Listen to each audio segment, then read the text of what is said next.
So Abraham take 6 or 7. I don't even know anymore. I mean, one thing that you might not realize, or that some of you probably realize, if you've sent any videos in, and that is that it doesn't just happen the first time. We have to do it lots of times. Sometimes we get the giggles. Sometimes the kids come in. Sometimes we just forget the words that we are saying. And I'm only telling you all this because I am so tired of doing church this way. Really, really am. When I say every week that I miss seeing you, I mean I miss seeing you. I'm just looking at the camera and Marcus right now, and that's fine to look at, but I miss seeing you.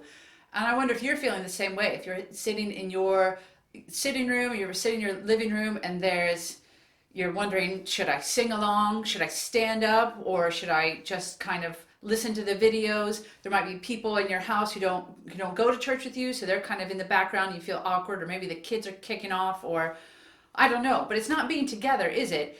And I don't know. I just want to say I don't like it. I don't like this way. And yet here we are. We're still waiting. We're still doing church this way, and we're still trying to make the best out of this situation. So, what does that have to do with Abraham?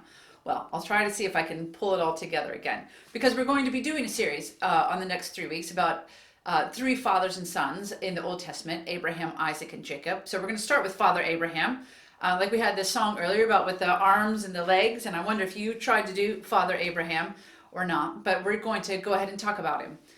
So it starts off in Genesis chapter 12, and Abraham is told by God to leave his country, to go to another country.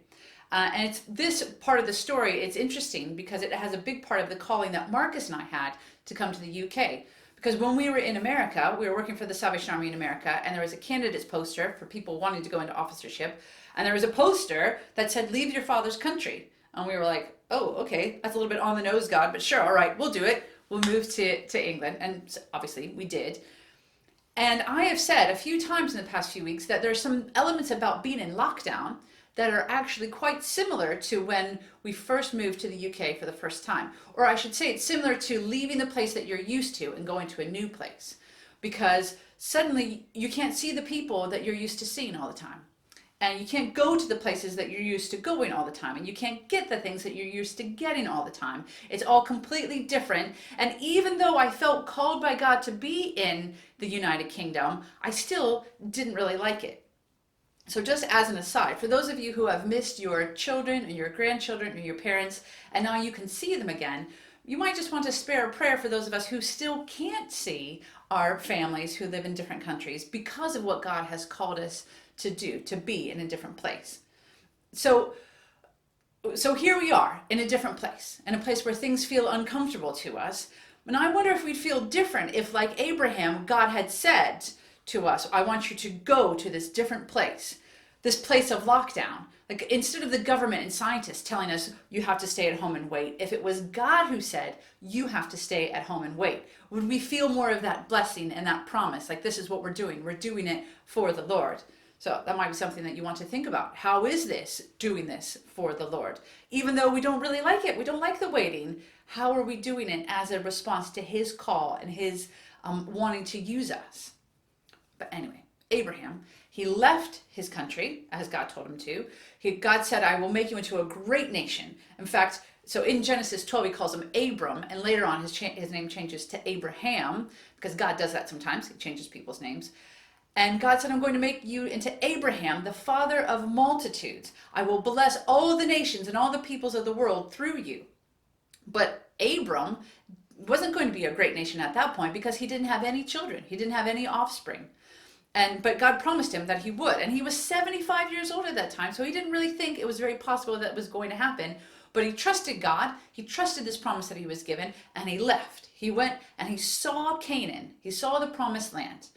But then there was such a bad famine in Canaan that he had to leave and go to Egypt. And when he was in Egypt, the king liked Abraham's wife Sarah so much that Abraham was afraid that he would kill him if he didn't give him Sarah. So he pretended that Sarah was his sister, and he gives his wife to the king, which is gross. Why did you do that, Abraham? Like, this is the guy who's the forefather of the great nation of Israel.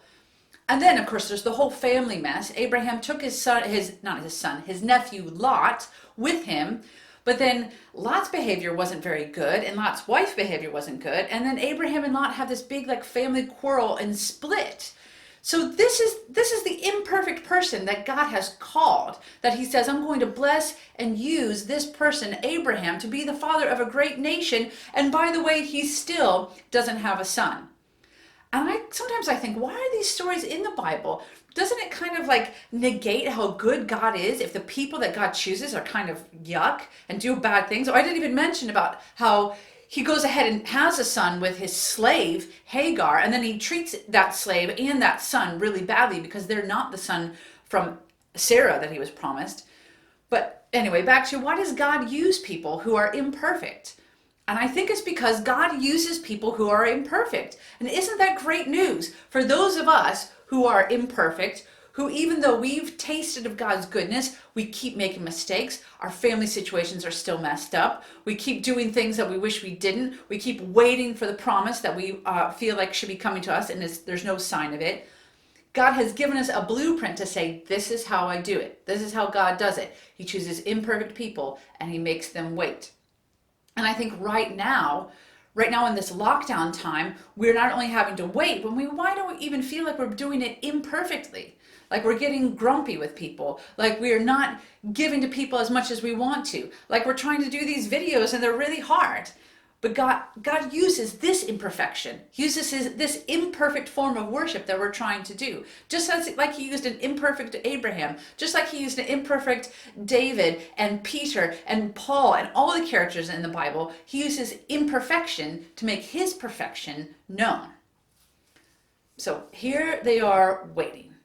They're waiting for the promise to come. They're waiting for the son. They're waiting for the great nation. And God is making, between the time in chapter 12 where God says this, and then in chapter 15 where Abraham is crying out to the Lord and God says, look at the stars, that's how many your descendants are going to be. 25 years has passed. So we think we want things to happen quickly, but God waits for a long time. We're used to time.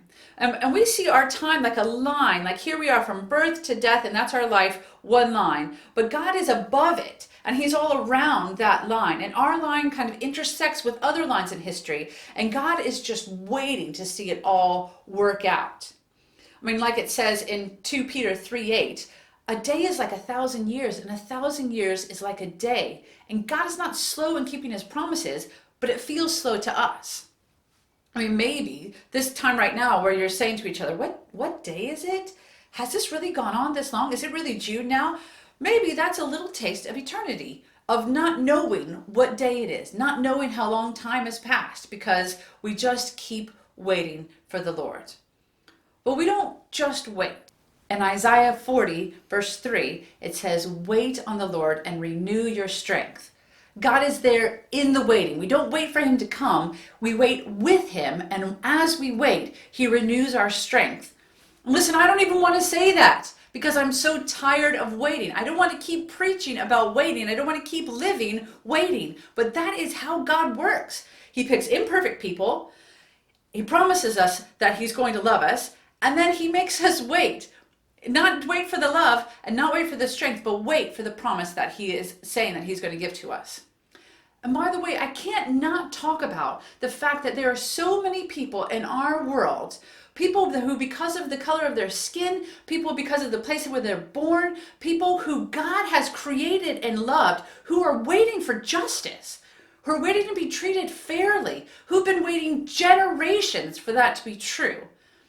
And we with you, we are waiting for God's eternal, beautiful kingdom where all people who are created equal are loved equal. We're waiting for that to happen. But as we're waiting for eternity, we know that on earth, we shouldn't be waiting to do the right thing. So I just want to put out that call to you that when it comes to justice and equality, we don't have to wait to get ourselves sorted out, to be treating people fairly and kindly. But as for the rest of our lives, we keep waiting. Genesis 15:5. God says to Abraham, look up at the heavens and count the stars, if indeed you can count them. Then God said to Abram, so shall your offspring be.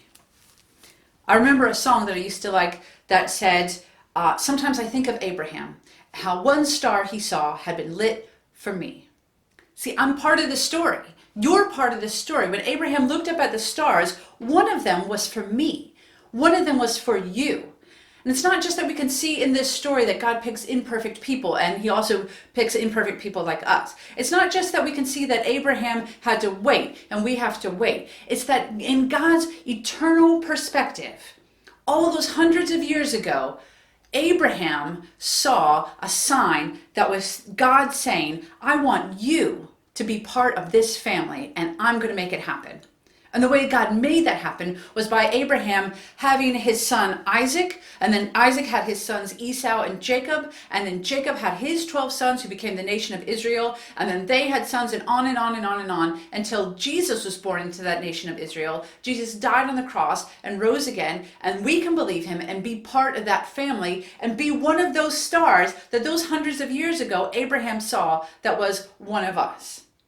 So in the meantime, we know that God has got a whole plan. He's planned it for hundreds of years. And what we have to do is keep waiting.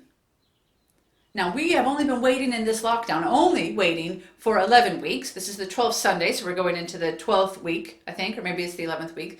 We keep waiting, but God keeps his people waiting in the desert when they're following through to the Exodus to the Promised Land, when they were waiting in exile, when they were waiting for the Messiah, when people have waited through wars, when people have been waiting for justice, they keep waiting because God's eternity is saying that this is coming.